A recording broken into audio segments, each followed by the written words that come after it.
ЭКГ оқып үйрен. ЭКГ деген аппарат жүректің өткізгіштік жүйесіне баға беретін аппарат болып табылады. Яғни жүректің өткізгіштік жүйесі дегеніміз не? Мысалы қараңыздар, жүректің оң жақ жүрек жүйесінің жоғарғы бөлігінде синатриальды түйін бар. Бұл түйіннен импульс шығады. Ол импульс бірінші болып тұрып жүрекшелерге тарайды, оң жақ жүрекшеге, сол жақ жүрекшеге, одан жинақталып атриовентрикулярлық түйінге келеді. Атриовентрикулярлық түйіннен оң жақ және сол жақ кес аяқшалар арқылы қарыншаларға кетеді. Сол жақ қарыншаға кетеді, оң жақ қарыншаға кетеді.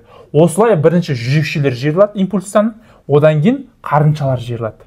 Осылай жүректің өткізгіштік жүйесі жүректің жиырылу қызметін қамтамасыз етеді екен. Ал енді ЭКГ аппараты қалай жүректің өткізгіштік жүйесіне жауап беретініне қарастырайық. Сіздер ЭКГ лентасында осындай тісшелерді көрдіңіздер. Мысалы, П тісшесі синатриальды түйіннен импульстың жүрекшелерге таралғанын көрсетеді.